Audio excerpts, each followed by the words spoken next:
Y hasta ya crearon el WhatsApp. Ahí pueden enviar sus resultados.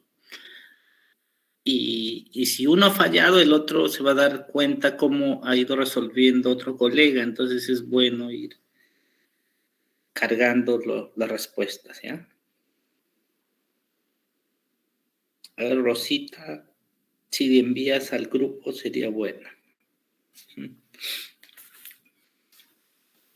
Sí, doctora, ahora lo hago.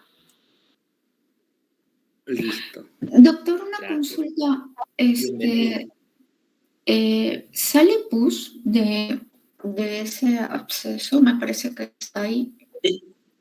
Ajá, ¿de cuál? ¿De qué pieza? A ver, 5, 3. De la ¿De esta? 6-2. De las 6-2, de esta. Sí. Arriba. Sí drena. Sí drena. Sí drena. Ajá, sí drena. Gracias. Listo.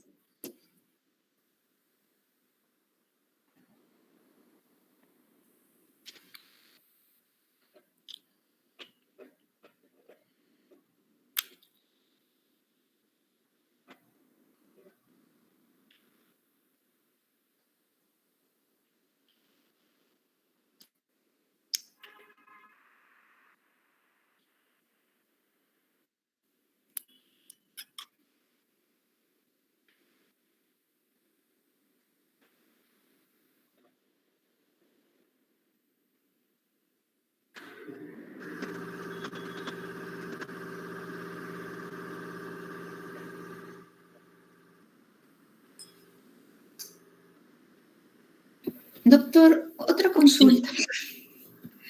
Las demás piezas presentan dolor porque usted está poniendo en la 5.5 que ingresa a la sonda, debo entender que es a nivel de esa pieza, está poniendo 5.4 que el dolor es intenso pero hace 2 meses, en la 5.3 dolor provocado, pero y en las demás piezas presentan dolor, sintomatología. No hay dolor. Movimiento, movilidad. Tampoco, fisiológico. Sí. Fisiológico. Ya, listo, gracias.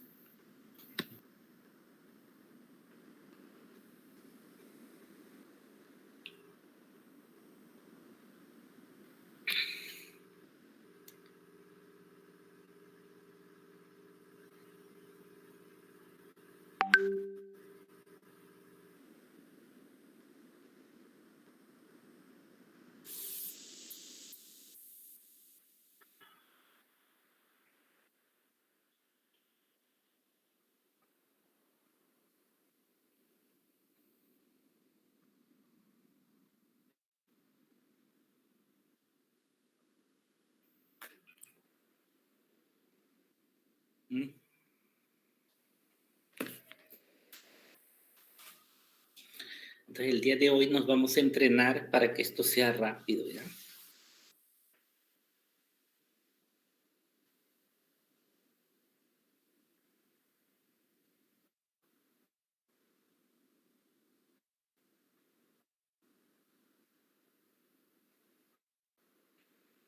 Jerico. Ya está. Fiorella.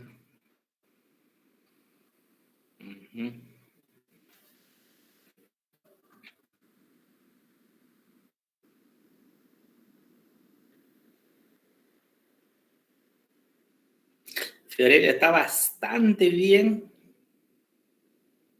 pero en la parte de tejidos duros va siempre de lo más simple a lo más complejo.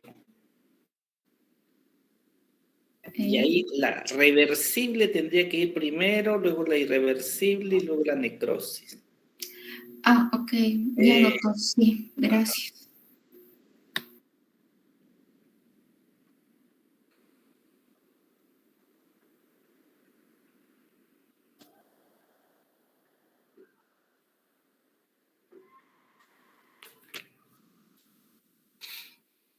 ¿Listo? Resto, a ver. Miren, no hay problema si hoy, en estos momentos, hacemos de una manera diferente. No hay problema. pero a las 8 de la noche debemos tener un criterio bastante establecido, ¿ya?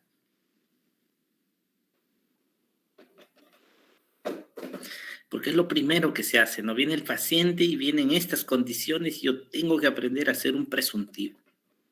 Más aún ahora en tiempos de pandemia, ¿no? El tiempo se tiene que optimizar para no estar expuesto un tiempo demasiado extenso o diversos momentos, ¿no?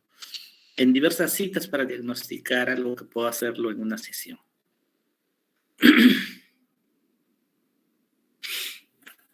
Listo.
Listo. Entonces vamos a hacer el diagnóstico presuntivo, ¿ya? Los que todavía se están demorando un poquito pueden ir igual analizándolo. A ver, Luis. A Luis está usando C10. Jennifer. Listo. Entonces, lo primero que tenemos que hacer para un diagnóstico presuntivo es el protocolo, ¿ya? El protocolo tiene que estar establecido, ¿ya? Mire, ¿qué va a incluir mi diagnóstico presuntivo? Va a incluir estado general y estado estomatológico, siempre. Y en el estado estomatológico ese es el orden, ¿ya? Tejidos blandos, tejidos duros, oclusión y comportamiento. Entonces, lo primero que tenemos que aprender es protocolo. Y el protocolo por diagnóstico presuntivo es este. Si alguien lo ha hecho diferente, digamos que va a tener que corregirse. Algunos han diagnosticado individualmente, ¿no? Pero cuando uno presenta al paciente y le dice, mire, eso es lo que tiene su niño, tiene que estar en un protocolo, que sería este, ¿ya? Esto no va a variar de paciente a paciente. La parte interna va a variar de paciente a paciente. Por eso, esto es protocolo. A ver, trabájenlo, el protocolo, ¿ya? Vamos a ir aprendiendo poco a poco. Entonces, cada vez que yo les muestre un caso y les pida diagnóstico presuntivo, tiene que cumplir con el protocolo. Pero hay que anotar el protocolo.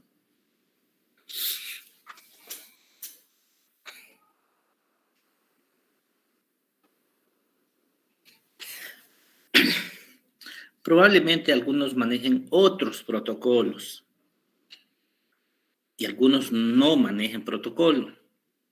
Pero acá nos vamos a uniformizar para manejar un protocolo bastante práctico, ¿ya? Y ese protocolo práctico es este. Muy sencillo. Entonces usted, en una hoja en blanco, usted puede hacer su diagnóstico presuntivo tranquilamente.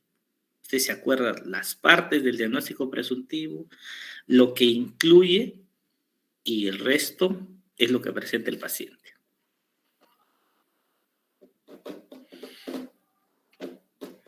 ¿Listo? A ver, eso también me lo van a enviar.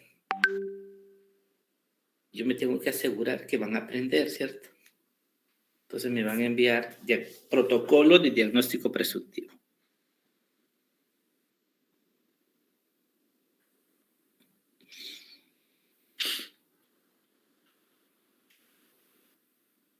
Mire, que aprenda protocolo de diagnóstico presuntivo y yo estoy contento, ¿eh?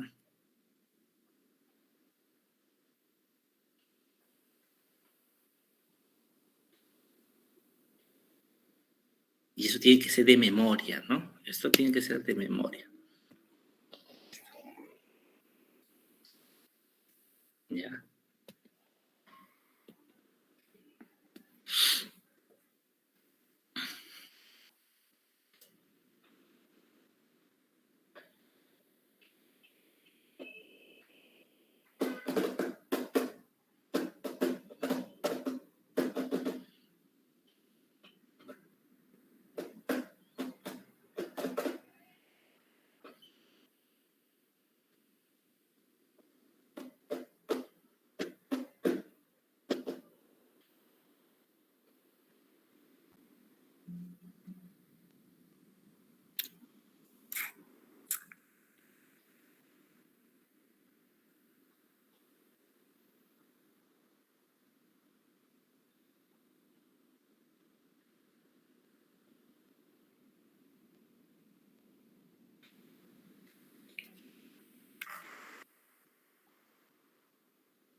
A ver, ¿cómo vamos? Está pendiente enviar el protocolo de diagnóstico presuntivo.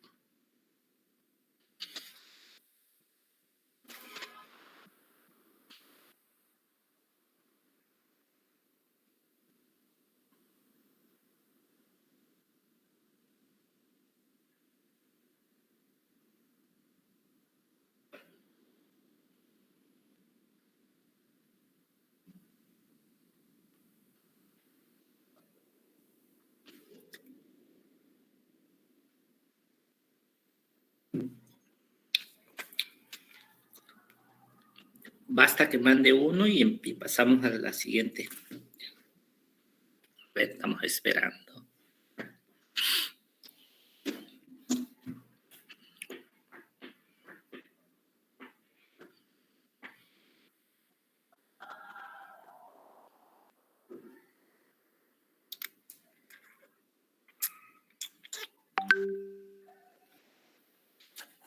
Marlene, se le fue el internet.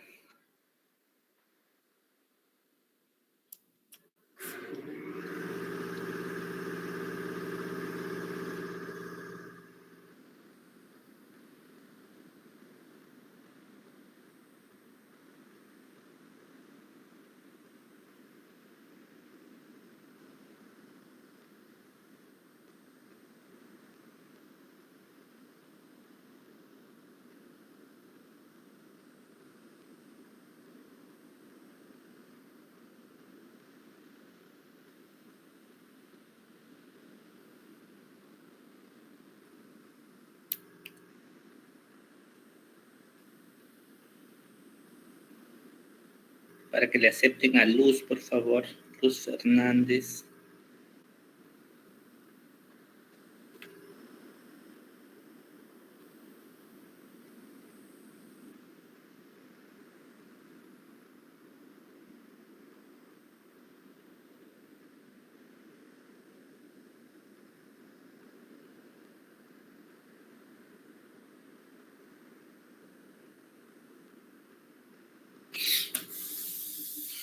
Listo. A ver, estamos esperando el protocolo. Ok.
pasó? Nadie está enviando el protocolo. Si quiero que hagan esto, igual en una hojita le toman foto a esto. Y lo envían. Así como está, sin llenar todavía. Es el protocolo. Entonces, algunos van a fallar. Yo le voy a decir, doctora, sigue el protocolo. Entonces, le estoy diciendo, siga este orden, ¿no? Tejidos blandos, tejidos duros, oclusión, comportamiento. Muchos se van a confundir en el orden. Entonces, tiene que tener el protocolo. ¿Ya? A ver. Ahí doctor, todavía le enviamos sin llenar, entonces. Sí, sin llenar. Ajá, sí.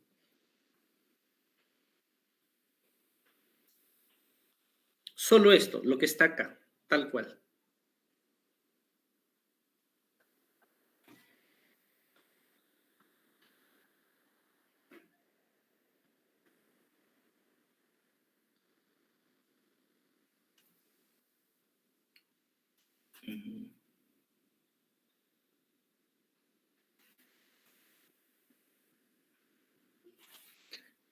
A ver, sin llenar primero. Yo voy a desarrollar después y hacemos la comparación.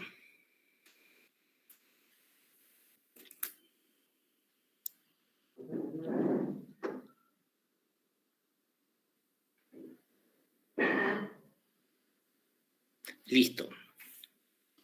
Ahora sí vamos a empezar a llenar entonces, ¿ya? Del estado general me daban datos que era un paciente femenino de 5 años en aparente buen estado de salud general. En tejidos blandos yo puedo ver, miren que hay encías marginales inflamadas. Por lo menos tienen una gingivitis marginal, ¿ya? Y así, en todas las piezas podemos evaluar cómo está la encía marginal. Entonces, como mencionábamos, los niños tienen en un 99% algún tipo de enfermedad gingival. En tejidos duros, siempre vamos a ir de lo más simple a lo más complejo, ¿ya? Siempre, eso también es protocolo, ¿ya? No, doctor, pero vino por la necrosis. No, siempre va de lo más simple a lo más complejo. Siempre, ¿ya? Listo. Siempre vamos a ver eso. El siguiente gráfico que voy a pedirles que desarrollen va a ser esto, las profundidades. Porque ahí me hablan de 2 milímetros, miren. ¿Qué pasa cuando entra solo 1 milímetro? ¿Qué pasa cuando entra 3 milímetros? Entonces vamos a verlo acá.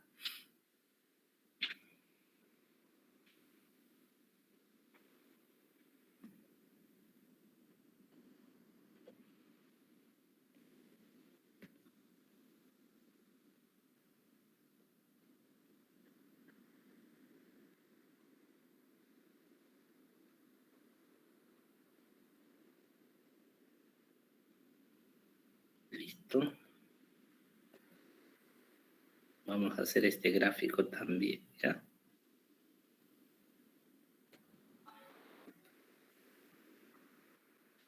Listo. Muy bien. ¿Qué vamos a representar aquí? Nosotros vamos a manejar caries en esmalte y caries en dentina. En esmalte vamos a tener 2 tipos, la mancha blanca y la lesión cavital en esmalte. Y en dentina, C3. ¿Estamos? Entonces, nosotros debemos saber que el espesor del esmalte en promedio es de 1 milímetro. Entonces, si una sonda ingresa hasta 1 milímetro, eso va a ser compatible con una lesión cavitada en esmalte que sería C2. C2. ¿Estamos? El espesor de la dentina es de 2 milímetros. Entonces, si la sonda ingresa 1 milímetro todo el esmalte y 0,5, miren, está ingresando hasta el tercio externo de dentina. Si ingresa 1,5 milímetros promedio, yo debo estar pensando en C3, una lesión en dentina. Si la sonda ingresa a la mitad de la dentina, eso quiere decir 1 milímetro de esmalte y 1 milímetro de dentina, profundidad 2 milímetros. Ahí ya yo estoy sospechando de una pulpitis reversible. Si la sonda ingresa 2,5 o 3 milímetros, hasta 3 milímetros, ahí estamos sospechando de una pulpitis irreversible, solo por la profundidad. Miren, eso se va a tener que corroborar con la sintomatología. Y si ya compromete la pulpa o hay evidente compromiso pulpar, ya sospechamos de necrosis pulpar. Muy bien, entonces ahí hay varios se han confundido, ¿no?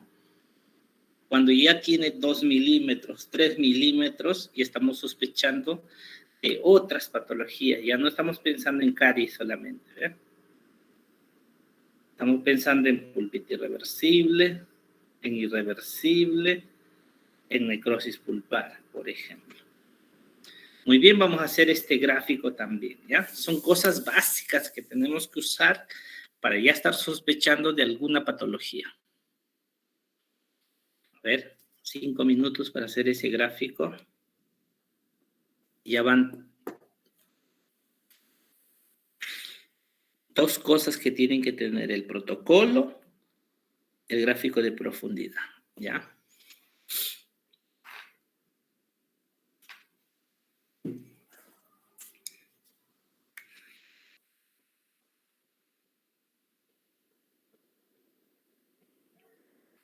Ajá.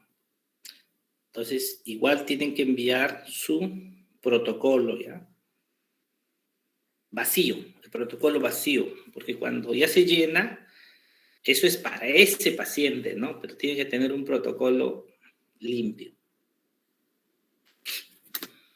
¿Listo? A ver. Las cosas que estamos mandándoles a hacer es porque sí o sí lo tienen que saber.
Muy bien, Rosita.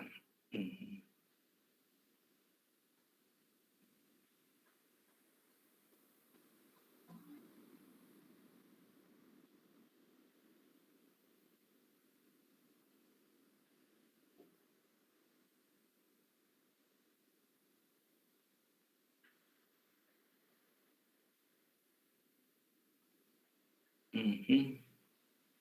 Muy bien, Jerico. Listo, ahora falta este gráfico, ¿ya? Este gráfico.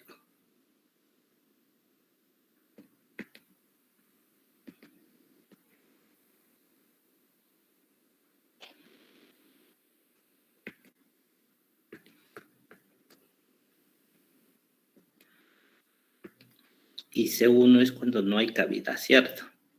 Cuando no hay cavidad, C1 no ingresa la sonda.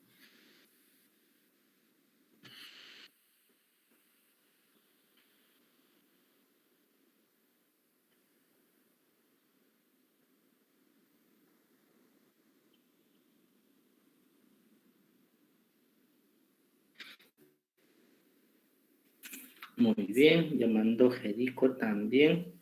Listo, vamos a continuar entonces.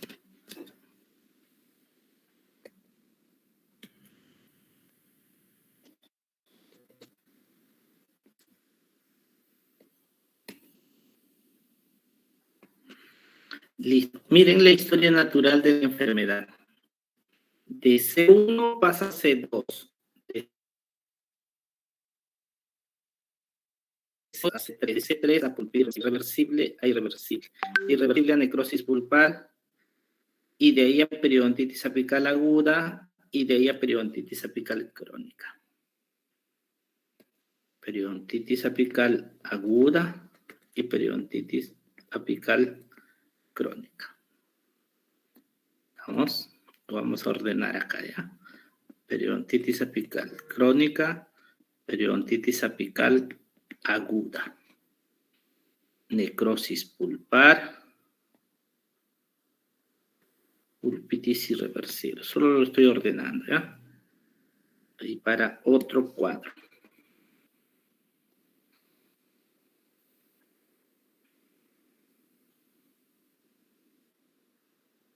Listo. Entonces, 3 milímetros irreversible. Si hay compromiso pulpar, necrosis pulpar. ¿Está? Listo. Y ese es de reversible a irreversible, de irreversible a necrosis, de necrosis a periodontitis apical aguda y de aguda a crónica. ¿Listo? Vamos a resolver estos casos. Miren. La 5.5. Si a mí me dice que la sonda ingresa 2 milímetros, si la sonda ingresa 2 milímetros de profundidad, estaría sospechando de pulpitis reversible. Miren, por el dato, ¿no? Por este dato estaría sospechando de pulpitis reversible. 2 milímetros de profundidad, pulpitis reversible. Y corroboro, ¿qué tipo de dolor tiene, señora? ¿Qué tipo de dolor tiene este último diente que tiene? No, doctor, le duele solo cuando come, un dolor provocado. Corroboro entonces mi pulpitis reversible. ¿Está? Entonces, pulpitis reversible en la 5.5, mira. Listo. La 5.4. Dolor intenso hace 2 meses. ¿Quién tiene dolor intenso? La pulpitis irreversible. Dolor espontáneo.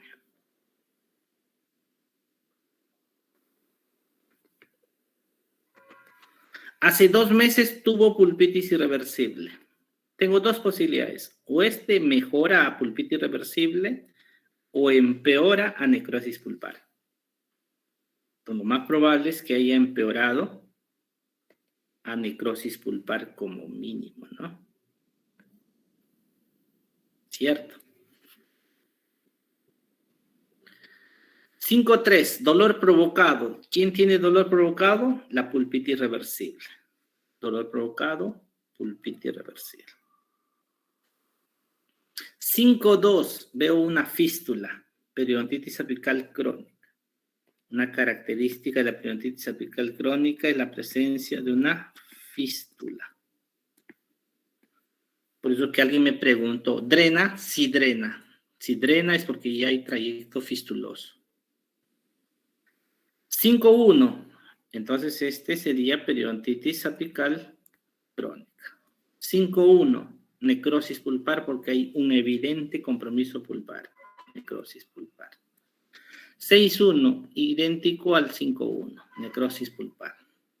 6.2. Fístula, periodontitis apical crónica. 6.3. Evidente compromiso pulpar, necrosis pulpar. Entonces, aquí hay evidente compromiso pulpar.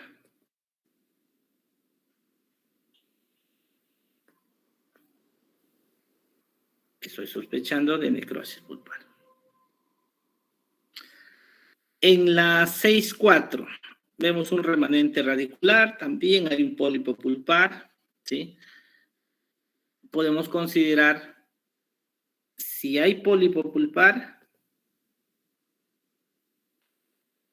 pulpitis irreversible. Y dolor espontáneo, pulpitis reversible.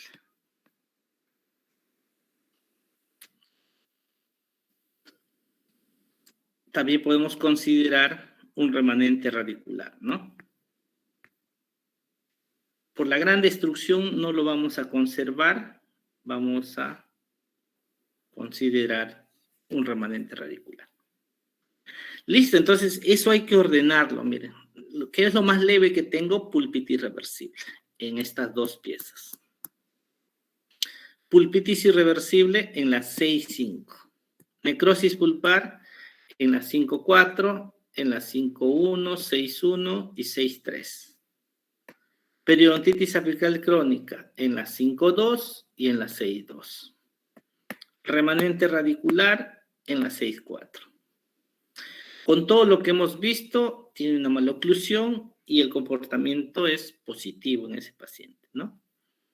Miren, tenemos que aproximarnos a eso. Y para ello necesitan entrenarse en identificar los signos y síntomas patognomónicos de cada una de estas enfermedades. ¿Estamos? A ver, tómenle una fotito a esto. Esa más o menos es la secuencia que van a seguir.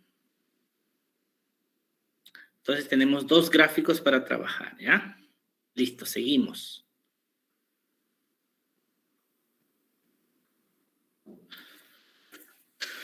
Algunos se han aproximado al diagnóstico presuntivo, ¿cierto? Eso, ¿eh?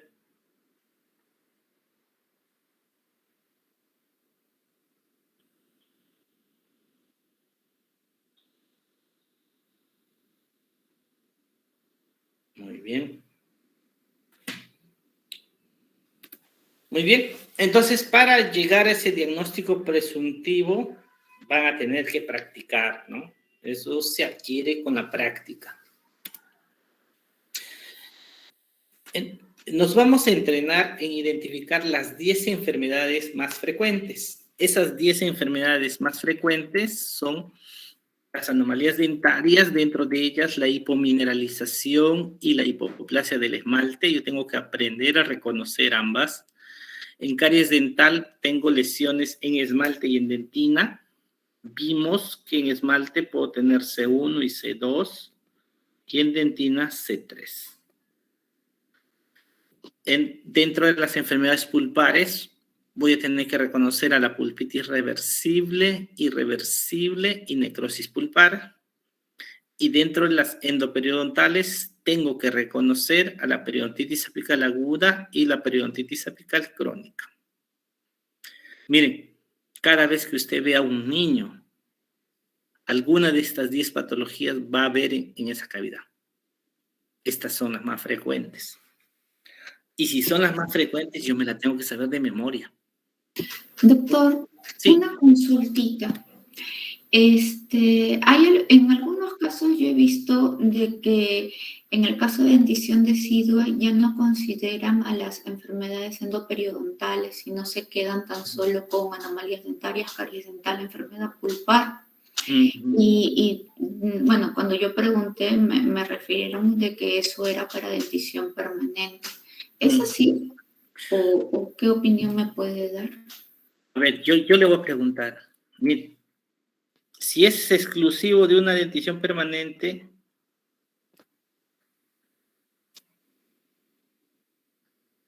no debería presentarse esa enfermedad en el niño, ¿no?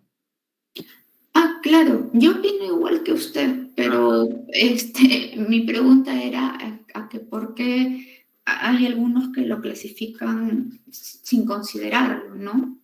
Las Claro. enfermedades Ahora, endoperiodontal. si vamos a la clasificación a la última clasificación de enfermedades periodontales, están las endoperidontales. Independientemente que sea en niños o en adultos. Y no lo hacemos nosotros, lo hacen los de la Sociedad de Periodoncia, ¿no? En el mundo. Ah, ya, doctor, bacán, ¿no? Sí, yo opino igual que Sí. usted, pero por eso era mi duda. Ajá. Gracias. Lo que pasa es que en los libros de odontopediatría no están. Y no por eso dejan de existir en niños, ¿no? Sí, ellos presentan, es como la celulitis facial, por ejemplo, o una osteomielitis, o sea, se puede presentar en niños o en adultos. Y la clasificación es única, ¿no? Ajá. Listo. Entonces, sí se presentan estas enfermedades en niños, por eso las incorporamos, porque también son frecuentes, ¿no? Muy bien. Estas 10 son las que vamos a ver frecuentemente. Vamos a verlo a diario. Entonces nos tenemos que entrenar porque entre ellas nos va a generar confusión, ¿no? La hipomineralización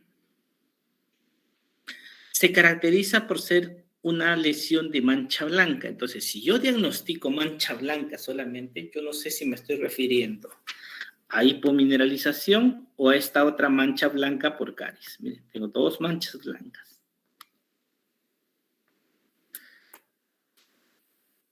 Y ahí viene el diagnóstico diferencial. ¿Cómo me doy cuenta que es una mancha blanca por caries?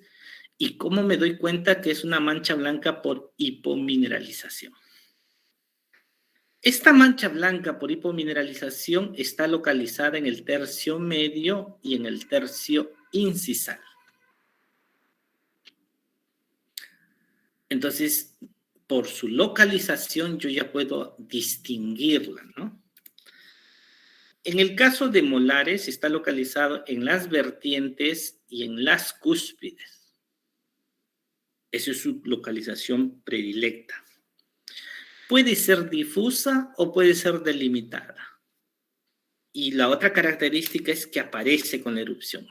Ese defecto ya se desarrolló durante la formación del esmalte y al momento de erupcionar ya muestra el defecto. Entonces, clínicamente, miren cómo se ve. Mancha blanca, si dividimos, está parte del tercio medio y el tercio incisal, ¿no? Entonces, esta mancha blanca no es por caries. Esta mancha blanca es una hipomineralización. Esta mancha blanca puede ser difusa, como en este caso. Estamos viendo una mancha blanca difusa.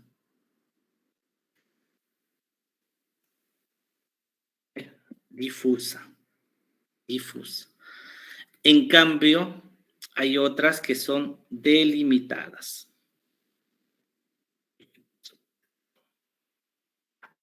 Aquí estamos viendo manchas delimitadas, miren. Localizadas en la cúspide, localizadas en las vertientes y delimitadas. Aparecen con la erupción. Miren, aquí podemos observar una pieza que recién está erupcionando y podemos ver el defecto. Algo se ha movido, vamos a ver.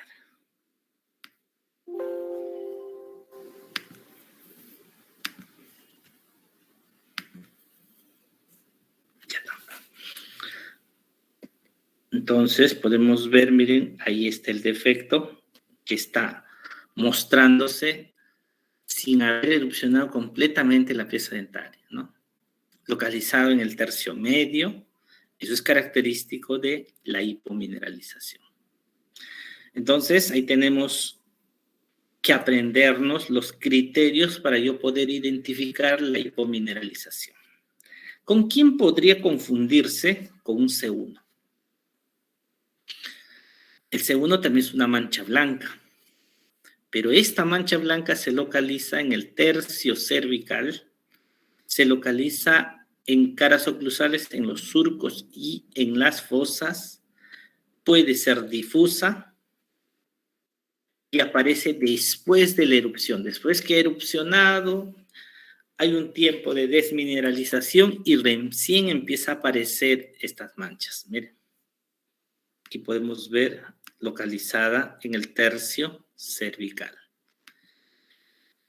Esa diferencia que hay entre estas manchas blancas genera mucha confusión y muchos clínicos se confunden, ¿no? Entre esta mancha blanca y esta mancha blanca, o esta mancha blanca, o esta mancha blanca, ¿no? Se confunden. Uno en este momento dice, pero ¿cómo pueden confundirse si está tan claro que uno es hipomineralización y el otro es caries? Entonces, lo importante es que ustedes puedan reconocer y rápidamente dictar lo que están viendo, ¿no?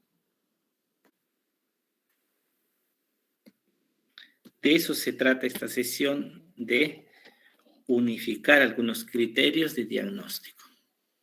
En caras oclusales, miren, se localiza en los surcos. Cada vez que usted vea una mancha blanca en surco, está pensando en C1. Si usted ve mancha blanca en cúspide, usted está pensando en hipomineralización. ¿Ah? Son criterios básicos, ¿ya? La mancha blanca por caries puede ser observada inmediatamente después de levantar el labio, miren, o después de secar. Tiene dos posibilidades. Usted levanta el labio y lo ve. Usted levanta el labio y no lo ve, y después de secar recién lo ve, esa es otra circunstancia. ¿Eh? Entonces tengo estas dos posibilidades. ¿Cuál es el aporte clínico? Nos dice, si usted ve la mancha blanca sin secar, esa lesión es profunda. Si usted ve la mancha blanca después de secar, esa mancha blanca es superficial. Miren, ese es el aporte clínico. Entonces usted ya sabe que si se ve la mancha blanca sin secar, esa está de fracturarse. En cualquier momento se fractura porque está muy profunda. Muy bien. Entonces podríamos confundirnos C1 con hipomineralización.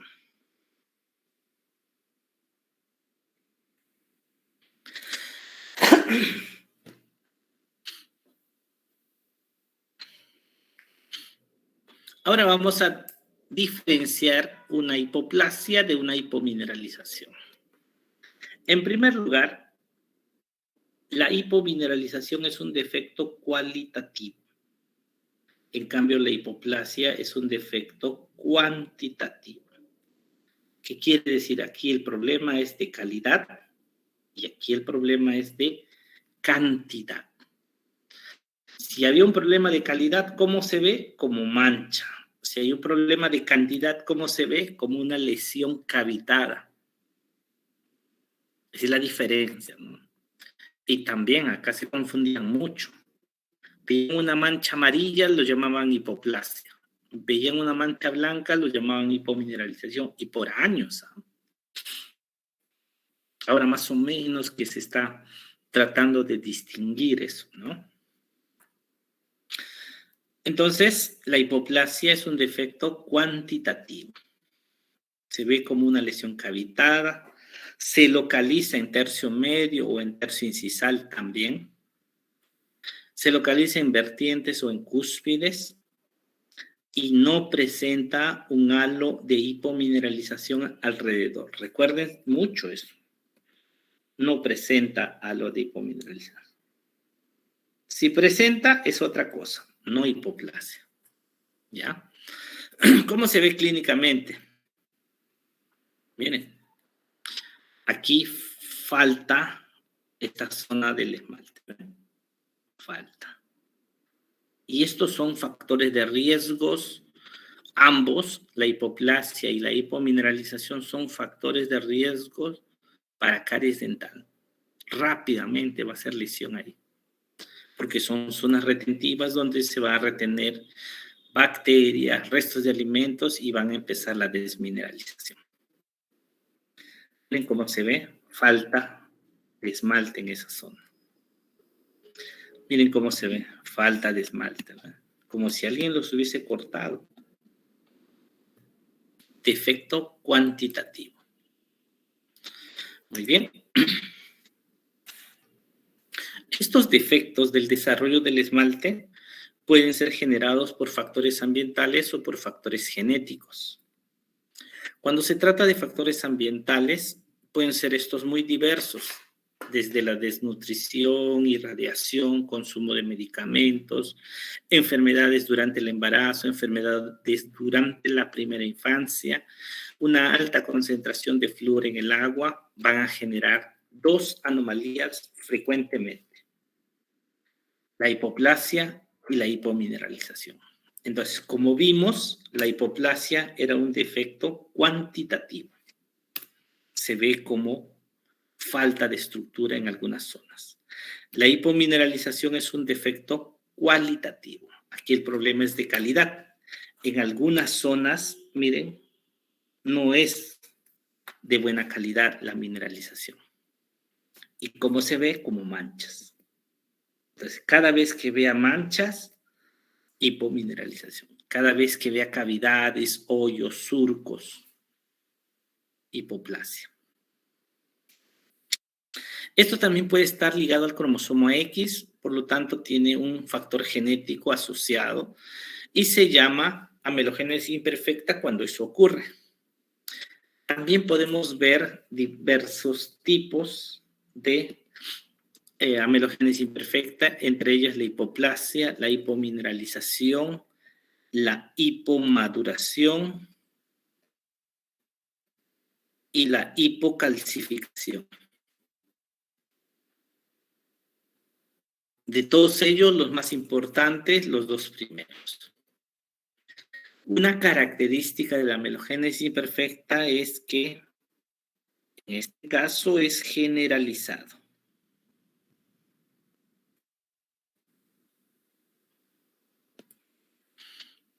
Y afecta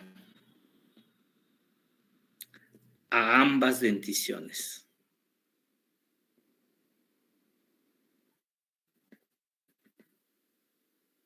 Listo. Le toman una fotito, esto sería la tercera imagen que vamos a ver, los defectos del desarrollo del esmalte, ¿ya? Por cuestiones de tiempo va a quedar pendiente. Esto lo tienen que presentar. ¿Listo? Así como hemos visto algunos nombres propios por factores genéticos, vamos a ver nombres propios por factores ambientales. Miren, aquí esta también tiene nombres propios. Por ejemplo, el diente de Turner. Si un nivel de traumatismo en el diente primario puede afectar al permanente. Y cuando afecta, se llama diente de Turner. Puede ser una hipoplasia o una hipomineralización. También, si el diente primario tiene una infección periapical y este afecta al permanente, se llama diente de Turner. Puede ser hipoplasia o hipomineralización. Doctor, ¿en cualquier diente se da o principalmente en incisivos como en su foto? En cualquier pieza, porque Si ocurre en molares, va a afectar a los premolares. Ajá. Gracias. Cualquiera. Ajá. El diente de Hutchinson va a tomar esta denominación cuando una gestante sufre de sífilis durante el embarazo, ¿no? Entonces hay una falta de estructura en el borde incisal y eso está asociado a sífilis durante el embarazo. Eso no quiere decir que todos los casos que tengan falta de estructura en el borde incisal, la madre haya tenido sífilis. No. Un gran porcentaje está asociado. Otros se deben a otros factores, ¿ya? Fluorosis, otro nombre propio, cuando el niño en los 3 primeros años de vida consume agua altamente fluorada, que supera 1 parte por millón de flúor. Entonces va a generar un cuadro de hipoplasia o de hipomineralización. Este cuadro es generalizado, mira. Todos son localizados y este es el único generalizado. Y por eso se confunde mucho con la melogénesis imperfecta, que también era generalizada. ¿Cuál es la diferencia? Este no afecta a ambas denticiones. No afecta a ambas denticiones.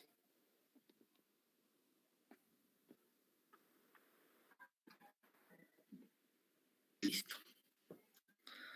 El otro nombre propio es la hipomineralización de molares e incisivos, HIM. Se produce por enfermedades sistémicas en la primera infancia. Entonces, si un niño sufre de neumonía, asma, etcétera, va a estar muy asociado a la presencia de estos defectos del esmalte. Antes los niños fallecían por una neumonía en los primeros años de vida. Hoy en día logran superar eso porque ya están más preparados, hay mayor entrenamiento y eso hace que ellos puedan sobrevivir, pero presentan algunas alteraciones como secuelas de ese episodio, ¿no? Una característica de HIM es que la opacidad, ¿miren? Esa opacidad es delimitada y afecta primera molar permanente e incisivos permanentes. El otro nombre propio es la hipomineralización de segunda molar primaria. Igual es una opacidad delimitada que afecta a la segunda molar primaria y está asociada fundamentalmente a alguna eventualidad en el último trimestre de la gestación.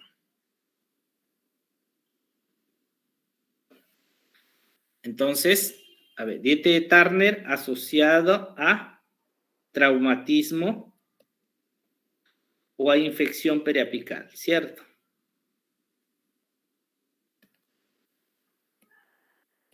Periapical. Diente de Hutchinson está asociado a sífilis en la gestante. Fluorosis a una alta concentración de flúor que supere a 1 parte por millón, ¿no? Mayor de 1 parte por millón de flúor en el agua de consumo. HIM está asociado a enfermedades sistémicas en la primera infancia. Está asociada a enfermedades sistémicas.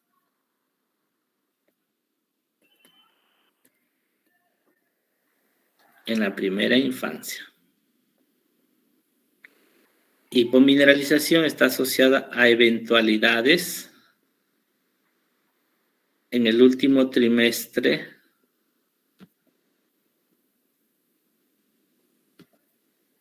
del embarazo.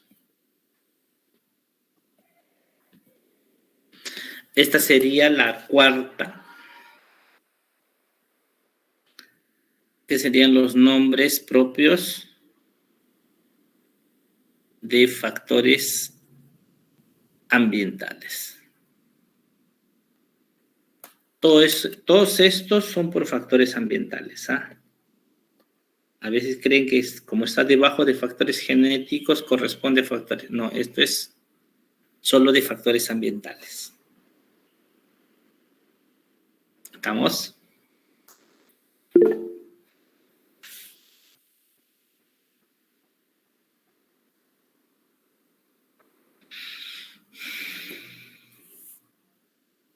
Listo. Muy bien.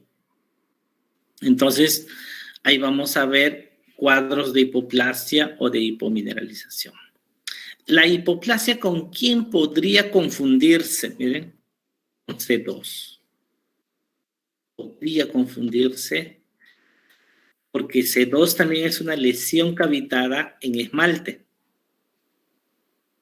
Pero esta lesión se localiza o en tercio cervical o en fosas y fisuras.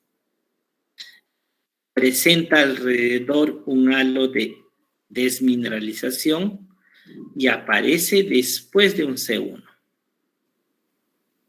Miren, esas son sus características, ¿no? Lo importante es que se aprenda esas características y pueda reconocerlo. Vamos a ver acá. Lesión cavitada, miren, en surcos, que tiene una profundidad hasta de 1 milímetro, eso es C2. Doctor, ¿y acá? No, acá no entra la sonda periodontal. Si no entra, C1. Y el resto, doctor, mire, puede presentar surcos. Surcos, fosas, mira. Entonces este paciente tiene fosas profundas, tiene C1, tiene C2, mira, tiene varias cosas en una misma cara oclusal. Doctor, buenas noches. ¿Puedo Sí. hacer una pregunta? Claro. ¿Qué tal? Habla Cintia, doctor. Cuando usted habla del diagnóstico con la sonda periodontal, ¿se refiere a la sonda que conocemos como la de la sonda OMS? Sí, de la OMS. Ajá. No estamos hablando del explorador bioactivo que es conocido, ¿no? No, sonda periodontal de la OMS, que tiene una punta de 0.5. Ya. Yo debo incluir en mi bandeja de diagnóstico la sonda periodontal. Ajá. Y la otra pregunta que tenía con respecto a la fluorosis era si esta enfermedad tiene como factor etiológico único solamente la concentración elevada de flúor en el agua, o es que existen otros factores secundarios que puedan generar la fluorosis. Existen, puede ser el dentífrico también. Sí. Dentífrico. Ajá. Bien, doctor. Gracias. Listo. Entonces, si la sonda ingresa menos de 1 milímetro, estamos frente a C2. ¿Sí? Pero en otras zonas, miren, no va a ingresar y estamos viendo pigmentaciones. Ese sería C1. ¿verdad? Y en algunas zonas va a haber fosas profundas. Y eso es frecuente, ¿no? En una cara oclusal ustedes van a ver C1, C2, C3, o van a ver fosas profundas y en otro lado C1.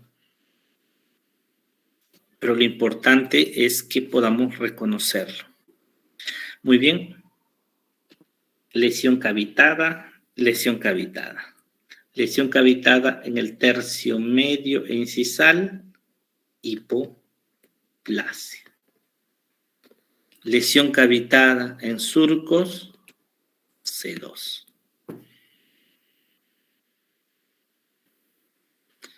Miren aquí. A veces uno dice, pero este paciente no tiene nada, ¿no? No sé por qué lo trae. Vemos aquí C1.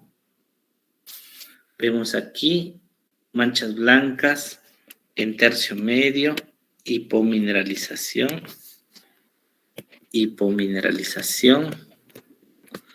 Y aquí vemos C1 y aquí C2. Ya se cavitó acá. Doctor, no lo veo. A ver, vamos a ver.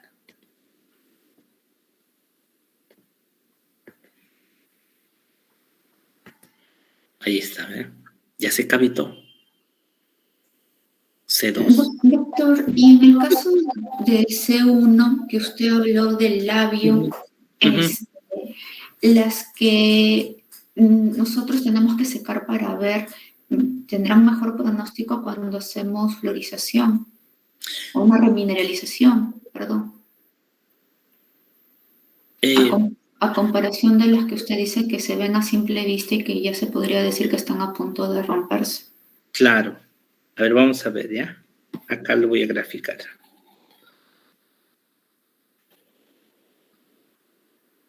Vamos a suponer que este es el espesor del esmalte.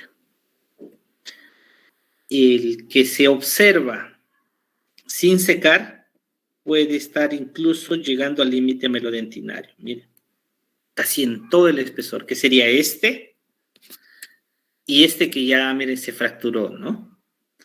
Pero si necesitamos secar para verlo, eso está aquí. Entonces, el que necesita secar es este. En superficie seca. Y este se está viendo en superficie húmeda. Entonces, como usted dice, el que se logra ver en superficie seca tiene mejor pronóstico esta, ¿no? Mejor pronóstico. Y el que tiene peor pronóstico es el que se ve en superficie húmeda. Este, al contrario, está con más riesgo de pasar de C1 a C2. Para pasar a C2 solo se fractura esta capa y ya está la cavidad. En realidad, una mancha blanca es una cavidad con un techo. ¿Sí se captó? Sí, gracias. Ajá, listo.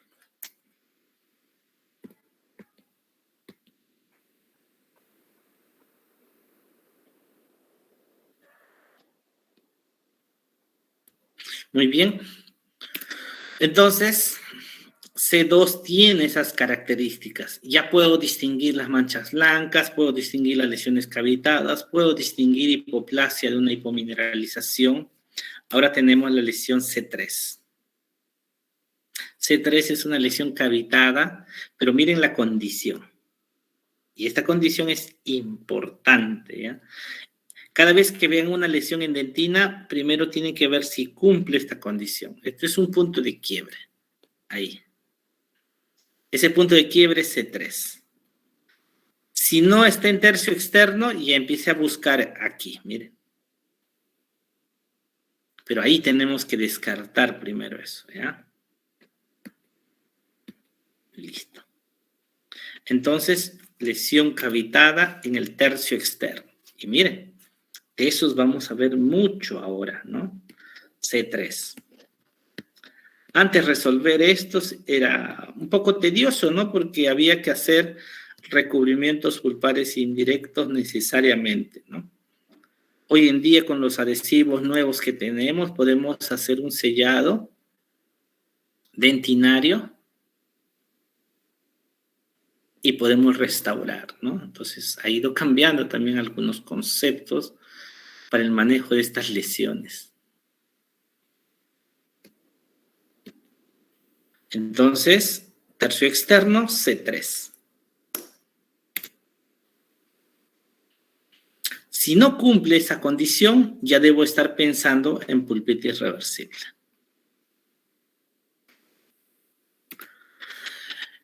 La pulpitis reversible se caracteriza por presentar dolor provocado y presentar dentina esclerótica. Cuando presenta dentina esclerótica no hay dolor provocado, ya eso sí, anótenlo ahí. Si la lesión está activa, va a haber dolor provocado. Si la lesión ya está inactiva, hay presencia de dentina esclerótica, no hay dolor provocado.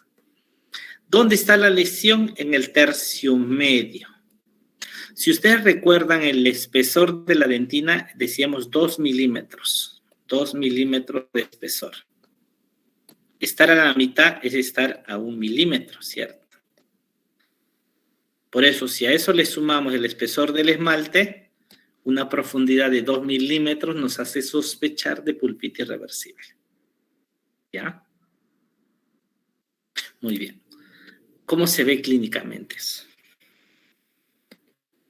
Miren. Lo primero que tengo que descartar es C3.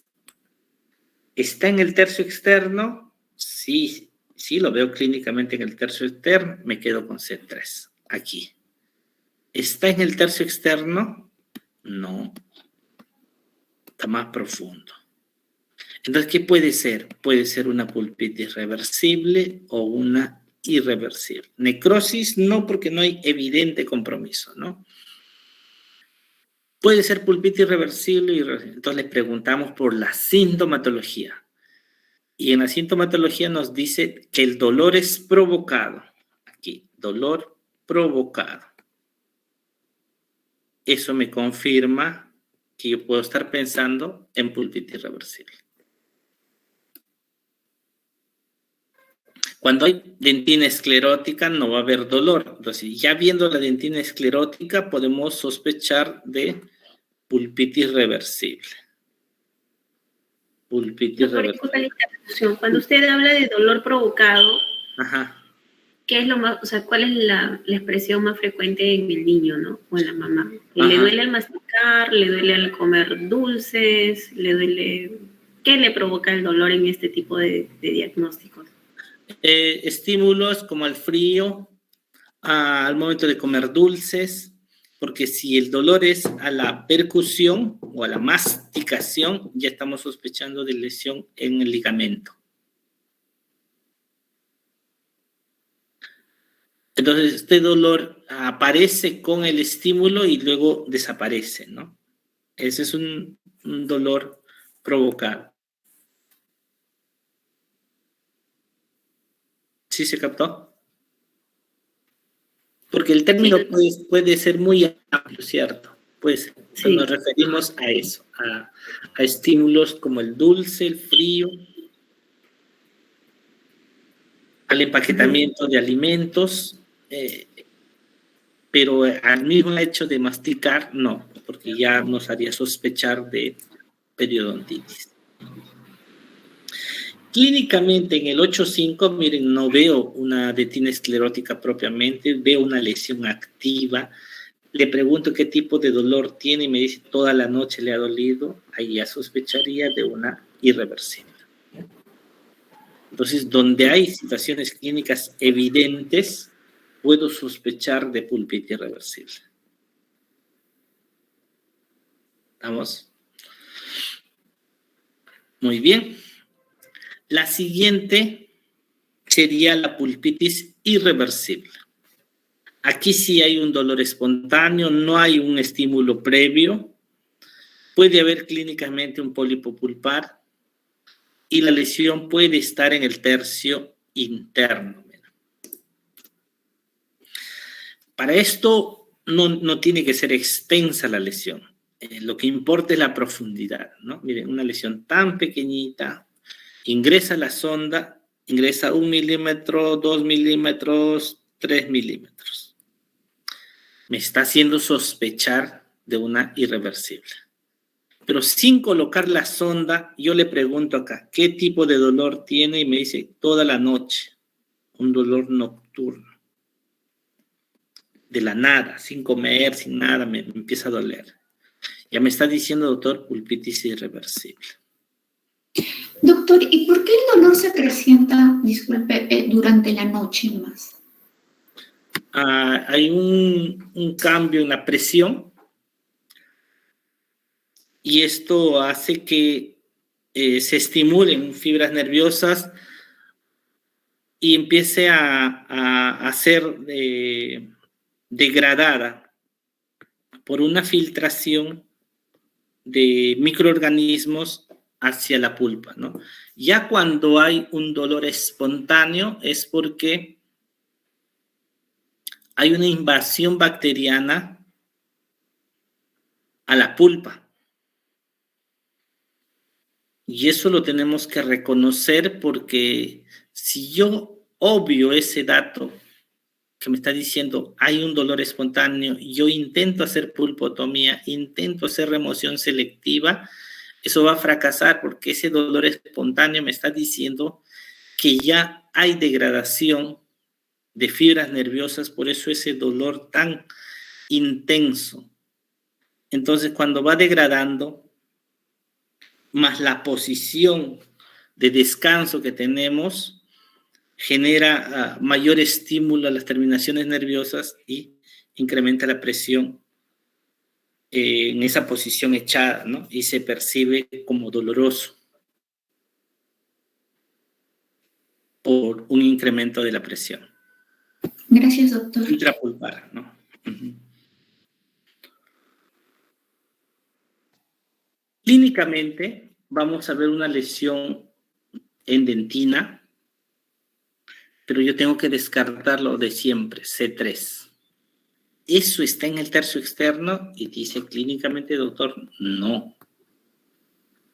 Ya clínicamente su ojo se va a entrenar en sospechar de una reversible o una irreversible. Miren, esta puedo sospechar de reversible, pero esta probablemente ya no clínicamente, solo clínicamente. Yo tengo que corroborar qué tipo de dolor tiene la 8.5. Dolor espontáneo. Doctor, disculpe la interrupción. Ajá. Tengo una pregunta.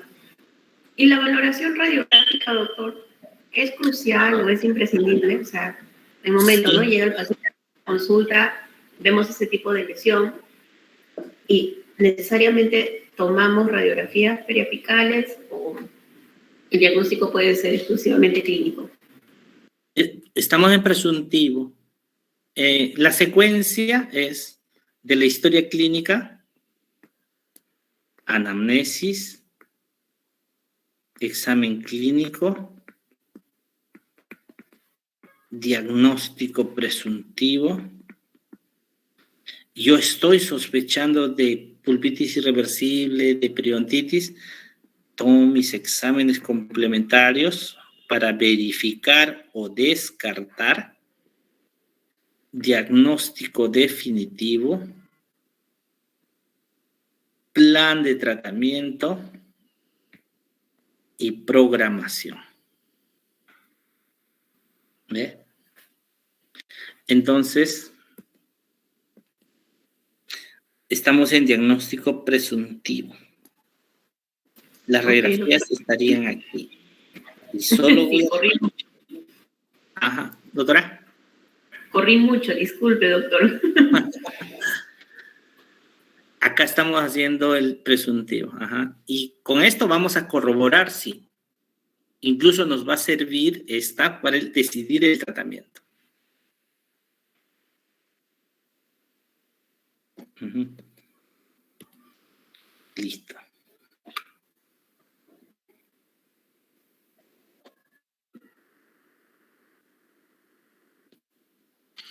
Entonces, miren, ya clínicamente yo puedo estar sospechando de irreversible para este lado y de reversible aquí, por lo que veo clínicamente, ¿no? Tal vez me puedo equivocar. Yo estoy sospechando pulpitis irreversible en esto, le pregunto el dolor y me dice dolor espontáneo. Qué raro, ¿no? Debe ser profundo. Esto manda.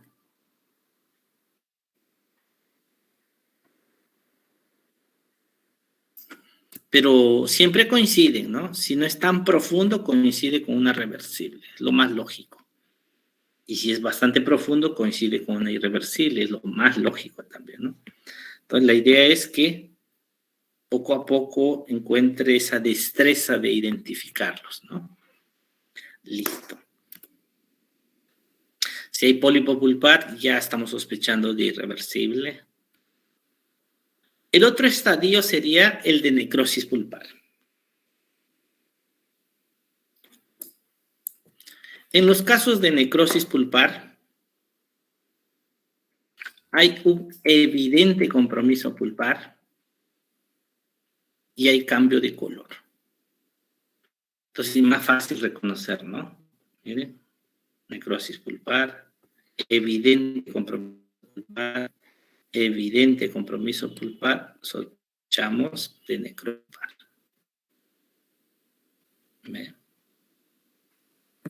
Cambio de color. Y luego tenemos a la periodontitis apical aguda. En la periodontitis apical aguda, miren, hay dolor espontáneo. Más dolor a la percusión.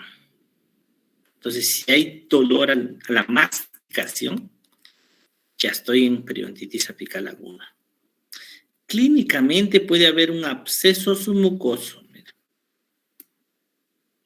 Este es el absceso submucoso. Entonces, el absceso submucoso es un signo de la periodontitis apical aguda. El síntoma sería el dolor espontáneo, el dolor a la percusión. La periodontitis apical aguda tiene varias fases. Le toman una fotito también porque esta va a ser otra de las figuras que vamos a solicitar. Fases de la periodontitis apical aguda.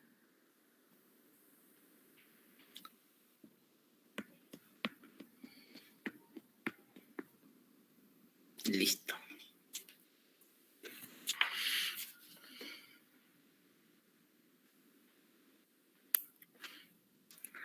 Una vez que ha comprometido la pulpa, el proceso infeccioso se va a diseminar y va a comprometer la zona apical. Esta es la primera fase de la periodontitis apical aguda. Luego tiene una fase intraósea, que sería esta. Luego tiene una fase superióstica. Recuerden que el hueso está protegido por periósteo. Y luego está protegido por una mucosa, ¿no? Son las capas. Entonces, esta segunda fase es la superióstica. Esta tercera es esta es la superióstica. Y esta cuarta, la submucosa.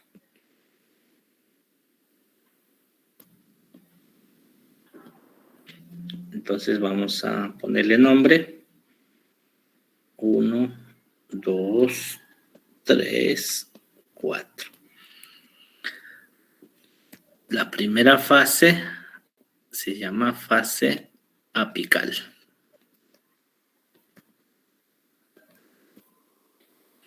La segunda fase se llama intraósea. La tercera fase, superióstica.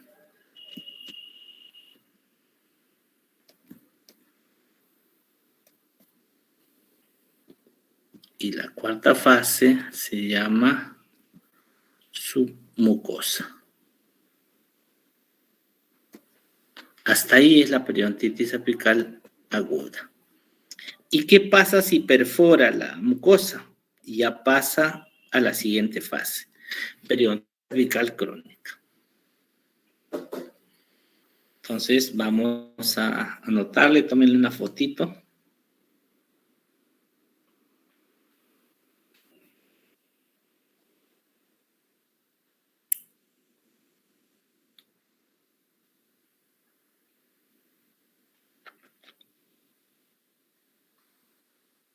Listo, serían las fases de la periodontitis apical aguda. Eso es lo que se ve clínicamente, mira. Periodontitis apical aguda. Y si perfora, ya vemos una fístula, ¿no? Si se ve una fístula, periodontitis apical crónica. Otra fotito aquí le toman la sexta figura, que sería signos y síntomas de las enfermedades estomatológicas más frecuentes, ¿ya? Ahí están las características patognomónicas de cada uno de ellos. Eso lo tienen que aprender de memoria, ¿ya? Porque la siguiente sesión vamos a hacer las otras fases, que sería la interpretación radiográfica, el plan de tratamiento y la programación, ¿ya?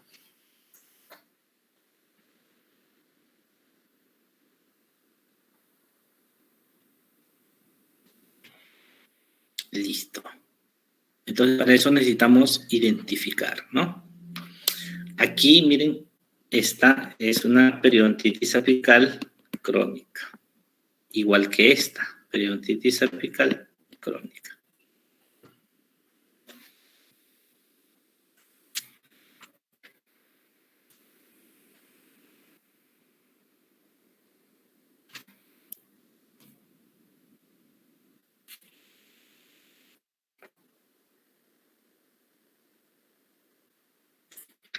Miren, acá yo puedo estar dudando, no sé, doctor, si es crónica o aguda. Hay que ver la sintomatología, presiona usted si drena, ya estamos en crónico, ¿no?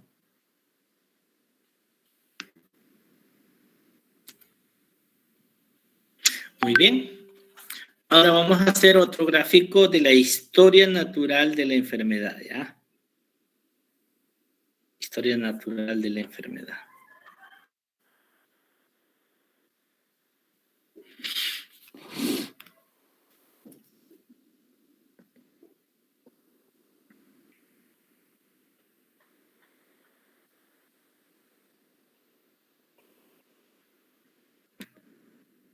¿Qué es lo normal? Si hay una mancha blanca, estamos frente a un C1. Si ya la lesión está cavitada, pasa a C2, cavitada en esmalte. Si la lesión está cavitada en dentina en el tercio externo, C3. Si compromete el tercio medio, pulpitis reversible. Si compromete el tercio interno, pulpitis irreversible. Si compromete la pulpa, necrosis pulpar. Esto puede diseminarse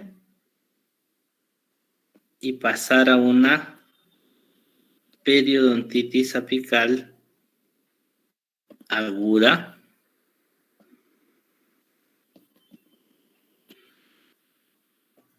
y luego una periodontitis apical.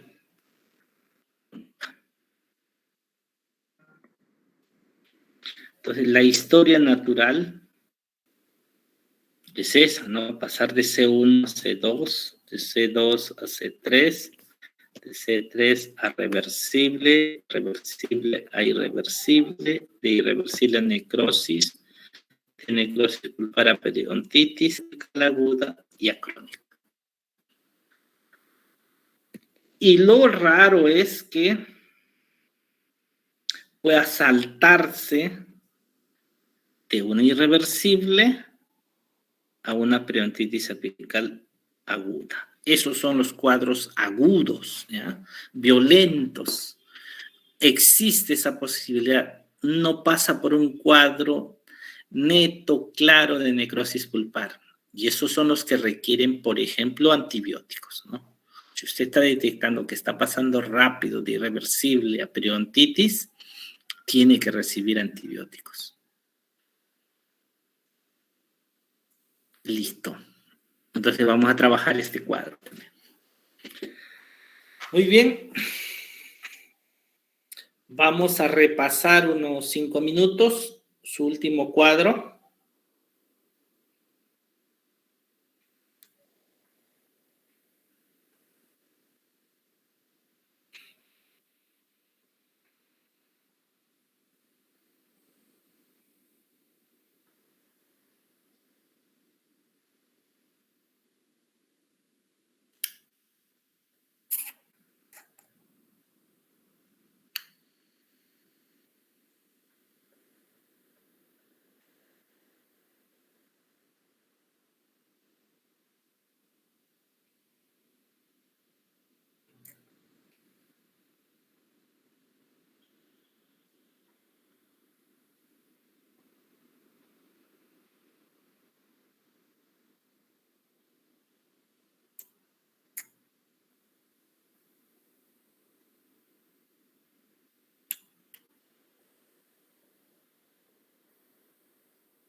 Doctor Gilbert, disculpe. Sí.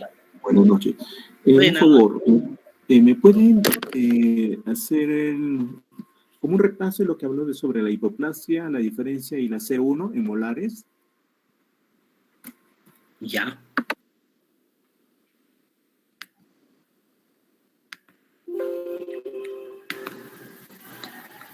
Espera.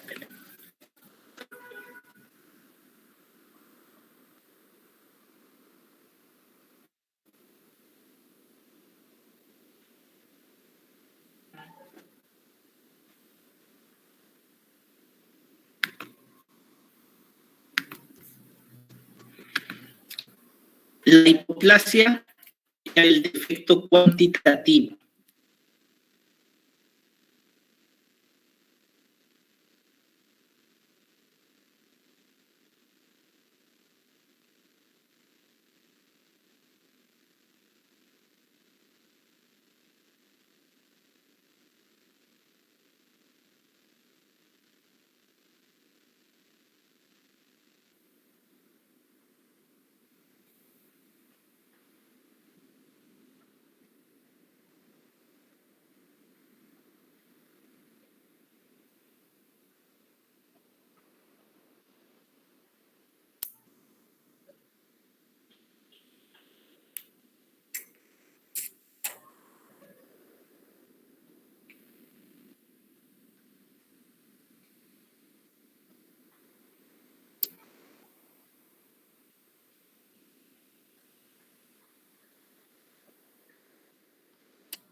Equivocado, puedan ustedes ver en qué falta afianzar, ¿ya? Empezamos. 1.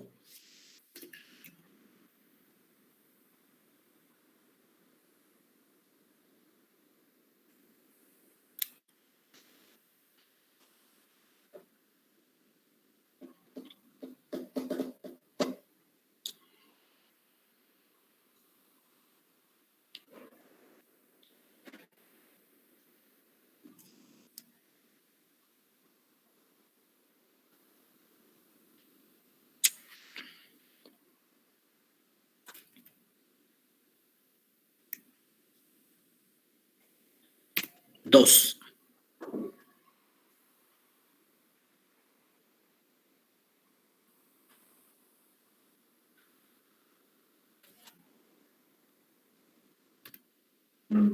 3.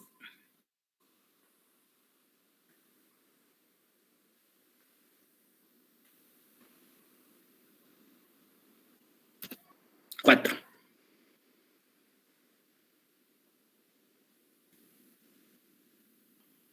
5.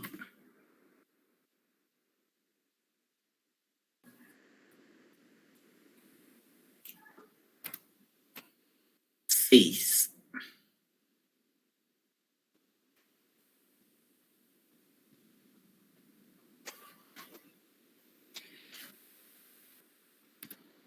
7.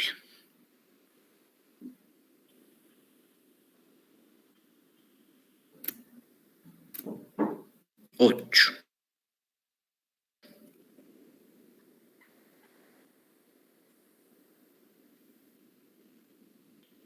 9. La sonda ingresa menos de 1 milímetro.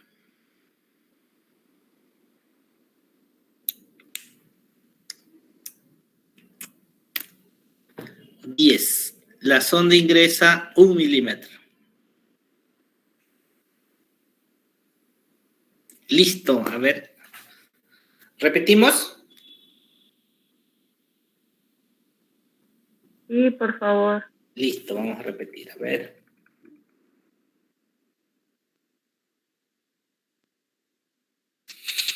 1.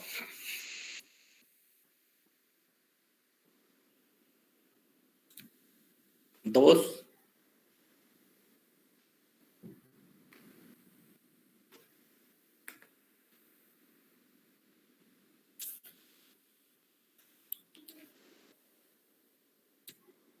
3. 3,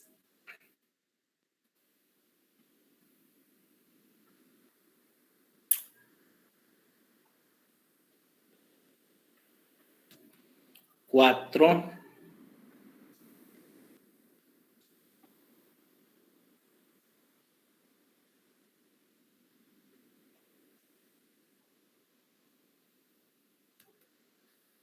5,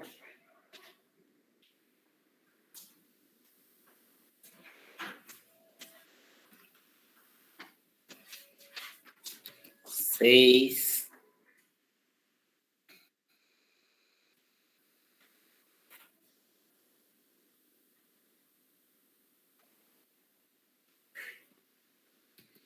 7,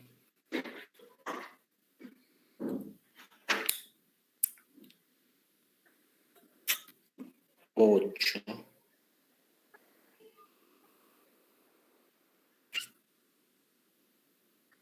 9,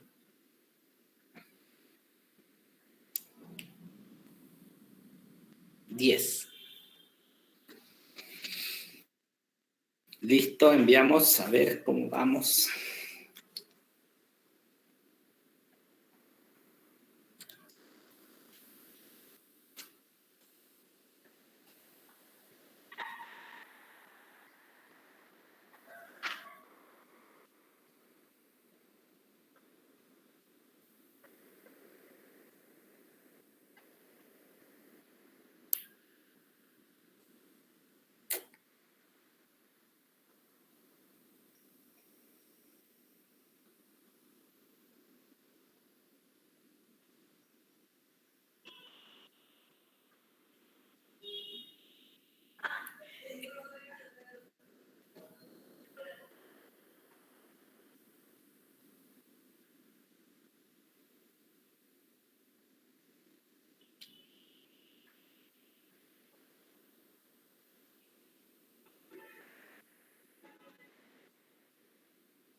A ver, Cecia.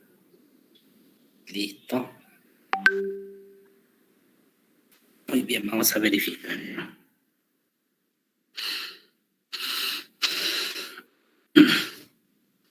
Hipomineralización, ¿cierto? La 1. 2, hipomineralización también, ¿cierto?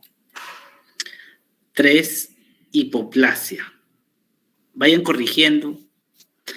3, hipoplasia. 4, hipoplasia.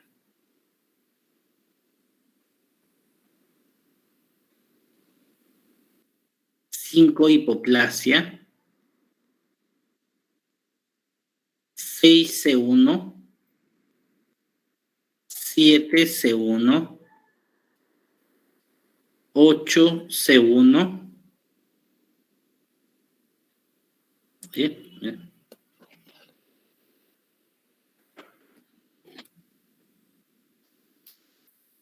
9, C2. Lesión cavitada. Y 10, C2. Mencionamos que ingresaba la sonda, ¿no? Profesor, en la pregunta 3, donde está el diente de Hutchinson, pero la flecha señala una lesión de color blanco en el tercio cervical. ¿Cuál es el diagnóstico diferencial con una... es la flecha lo que señala es la lesión blanca en el tercio cervical, ¿cierto? Sí. Ya. Y Bueno, nos referíamos a la pieza acá, ¿no? Uh-huh. Ah, ya. Ajá. Ok.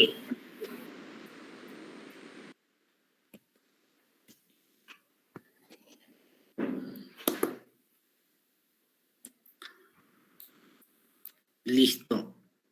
Vamos con el siguiente bloque, ¿ya? Siguiente bloque. 11. 1 sería.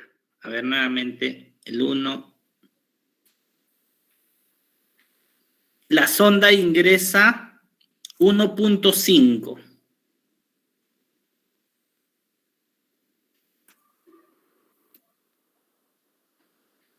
Ahí, igual la pieza, ¿ya? Hay dolor provocado.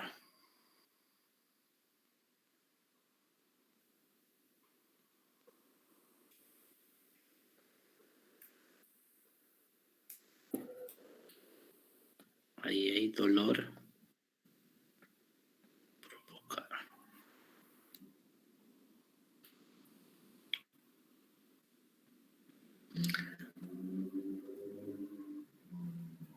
Aquí, no hay dolor provocado, ¿ya? No hay dolor provocado. Pero miren las características que tiene esa dentina, ¿no?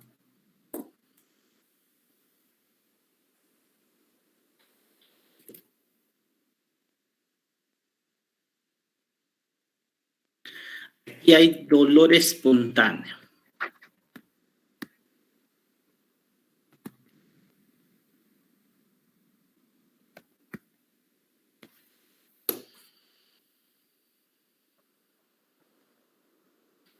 ¿Listo?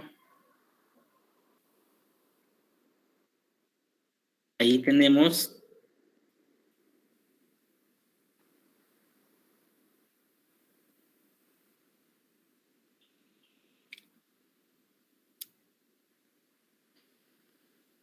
listo.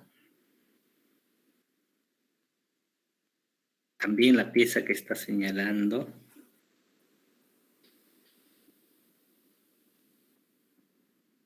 También la pieza en conjunto, ¿ya?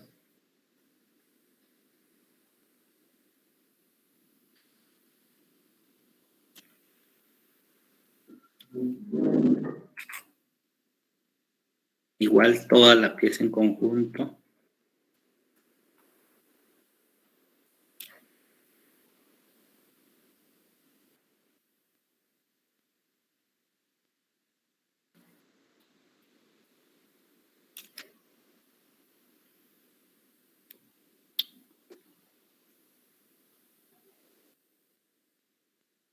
Ahí drena, ¿ya? Igual todo en conjunto, drena.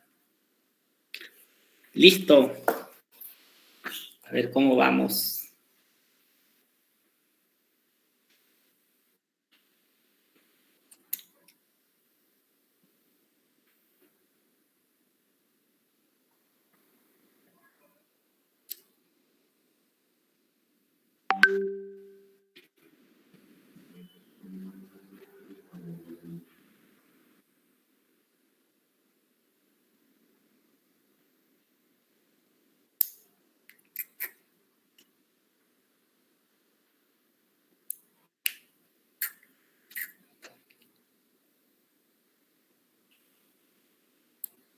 ¿Repetimos?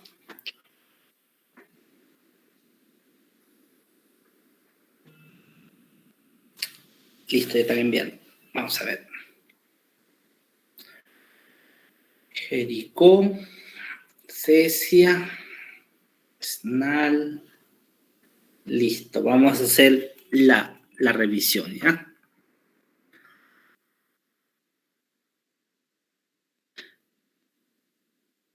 La 1, C3, ¿cierto? C3, por el dato.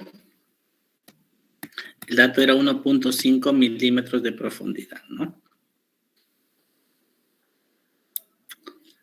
Pulpitis reversible por el dolor provocado. Por presentar dentina esclerótica. pulpitis reversible. Era una característica de la dentina esclerótica, ¿no? La 4, dolor espontáneo, pulpitis irreversible. Evidente compromiso pulpar, la 5, necrosis pulpar. Cambio de color, necrosis pulpar. Abscesos mucosos, la 7, periodontitis apical aguda.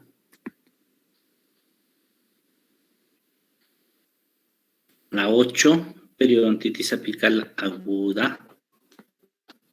El absceso submucoso, mira. Cuando hay absceso submucoso, es agudo.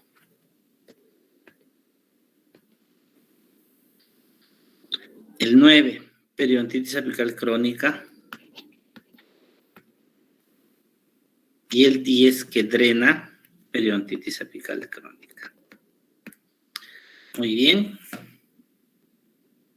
Los que han fallado, a ver, igual hay que repasar las tablas, los cuadros, aprendernos más los signos, los síntomas, poco a poco. Poco a poco, la siguiente tenemos otra práctica. Ustedes van a hacer el diagnóstico presuntivo de un nuevo caso. Vamos a hacer el diagnóstico definitivo previo al examen radiográfico, plan de tratamiento y programación. Tienen que llegar a programar un caso, ¿ya? Muy bien. Si tienen alguna pregunta.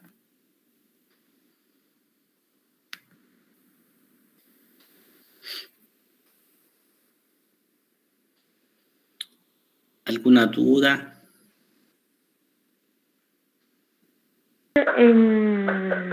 De WhatsApp va a estar la clase Ya. hoy. Ajá. Sí. Ya. Muy bien, Ya, gracias. entonces, ha sido un gusto compartir hoy. Nos vamos a estar viendo